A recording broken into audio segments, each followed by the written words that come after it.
This is the entertainment portion of the show. I am recording this because it's nice to laugh about it afterwards. A lot of people wonder, why do we call it table topics? What if you're standing and you don't have a table? Did you ever wonder about that? Well, the history behind that is it's things you talk about while having dinner or lunch, topics that you would be sharing while having a meal. But because I'm a wacky person, my topics for today are a little bit wacky. Most of the time, the participants worry about, oh, I have to give the right answer. Well, for today, because I like stress management, you are allowed to give all the wrong answers and you are not allowed to give the right answer. Did you make your brains go upside down? I will give you a sentence. You must share anything about it except the truth, except the true answer or the right answer. You can tell a lie, you can tell tall tales, or you can give a wrong answer. I do not know who is not having a role today, or does everybody have a role? Can you help me here? If everybody has a role, then it's fair game. I can call everybody, right? Ah, Dorothy, for moving your head with your hat. That means you want to be the first. Yes. All right. So typically table topics are, where is the timer? I can't see. Who is the timer? I can't see. Oh, there you are. Oh my God, you're gonna be like really wild so I can see you. Okay. Oh, red and where you wanna get closer to the camera, honey? I can barely see you. Maybe you sit somewhere in the front. Okay. So Dorothy, this is fair game because it's nice and easy. Only wrong answers, telling a lie, and wacky statements are allowed.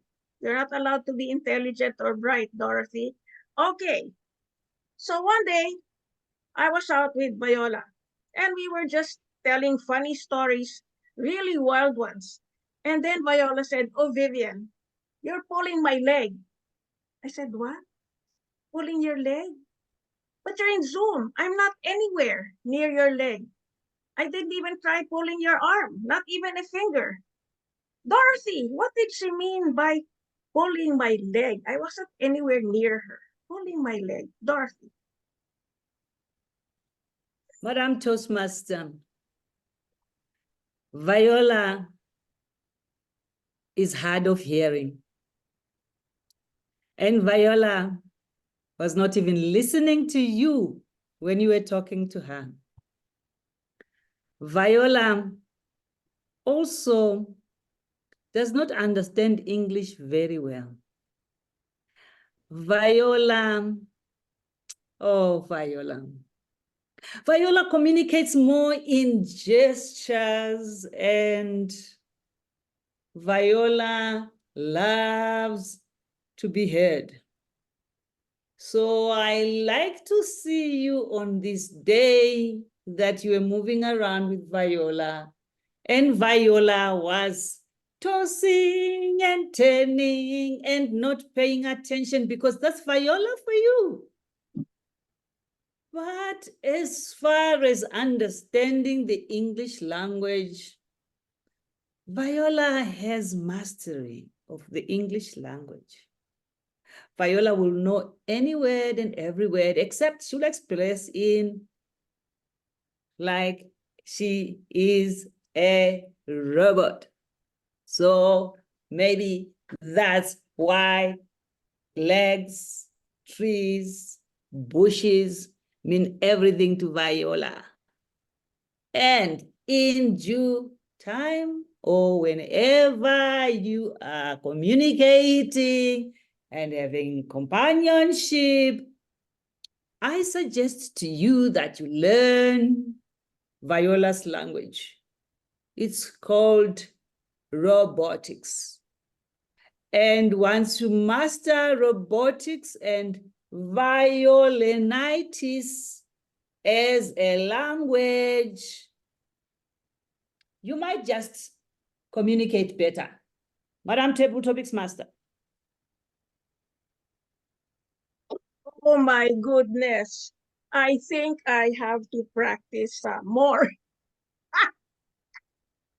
Thank you for the tip, Dorothy. Now I know how to talk to Viola. Ah, goodness gracious. Oh, I can still learn at my age. But then again, there were more topics that these wacky people from Sundowners wanted to talk about.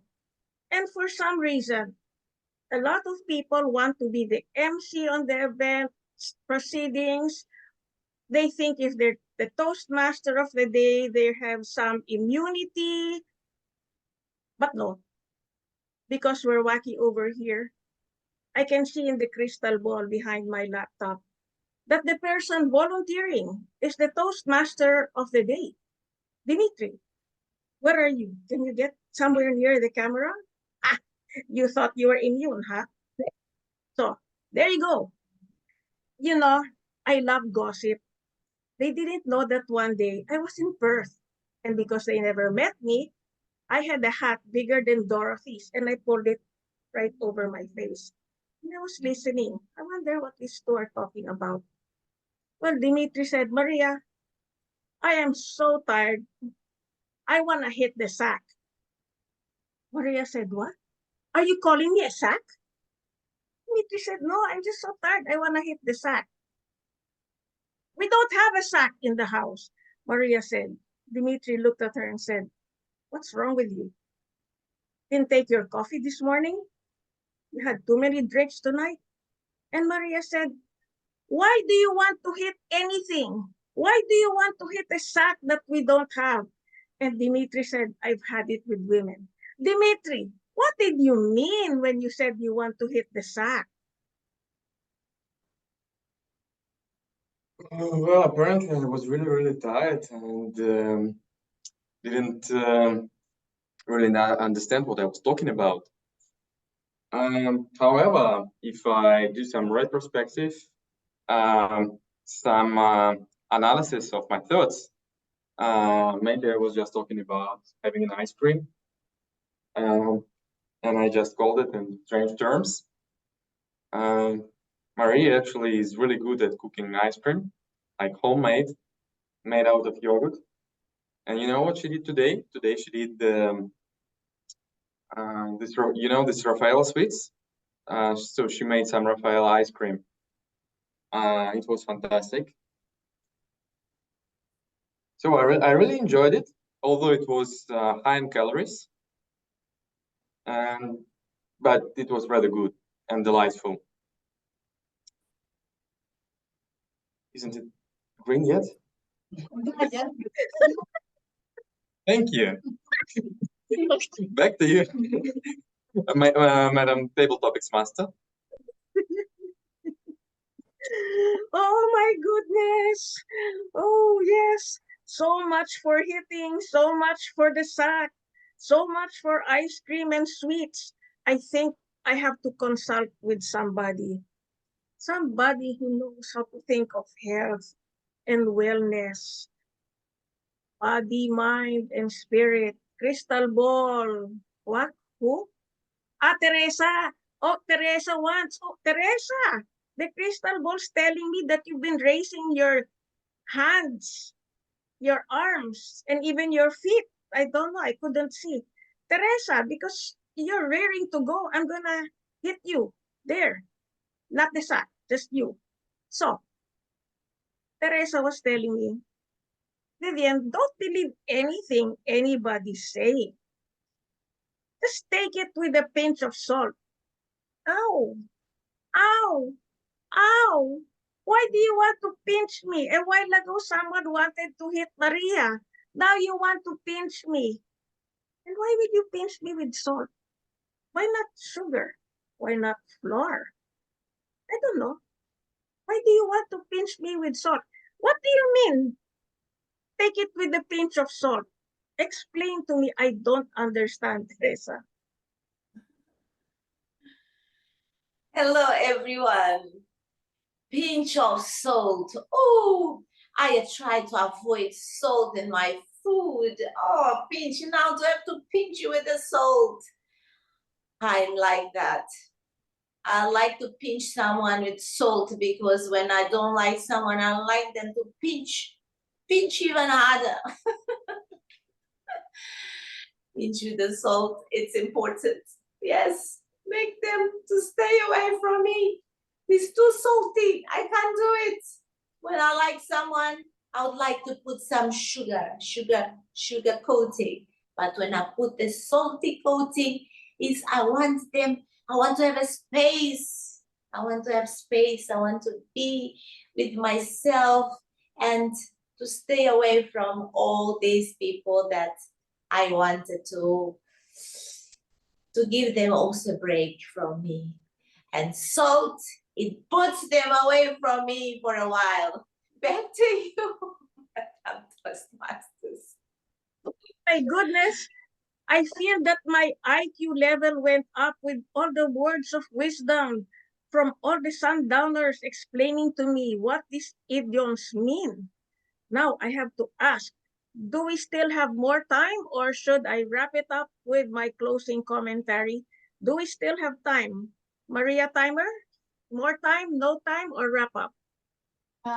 We have 2 more minutes. 2 more minutes? Okay, I will ask the Toastmaster today. Do you want to have one more quick one or do you want me to wrap up? Tell me what to do. Let's do a quick one. Okay, because there's a quick one, I'm going to look at the farthest in the room. I cannot see from here. Who is the one sitting, seemingly someone very young? Who is that? Somebody. Yes, come here. Who is that? I cannot see. Tell us your name, come up here, and let's have a good time. Yes. Okay. All right. Leon. There you are. There you are. All right. And so I was again telling everybody, you know, Sundowners, they're so strange. They have their own definition of idioms.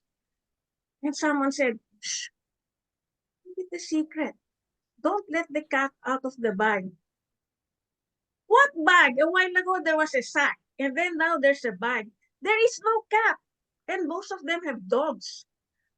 What do they mean, let the cat out of the bag? What cat? Tell me. Okay, so the phrase letting the cat out of the bag is some Gen Z slang that was invented by the internet. And it relates to not sharing your food with just anyone. So, you know, we all love our pets. If we have cats, we love them. We all also love to eat food.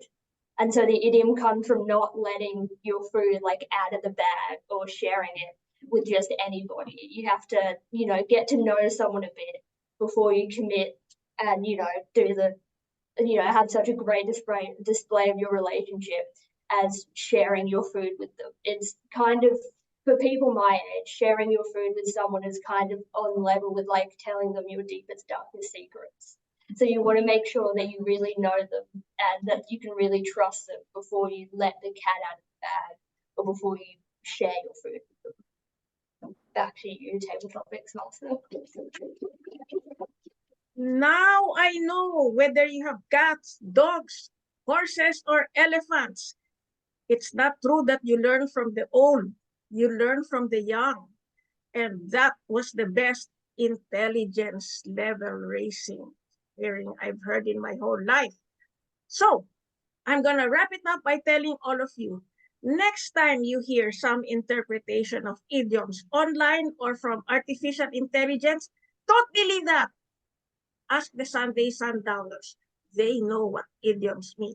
Back to you, Toastmaster of the day. Thank you, Vivien.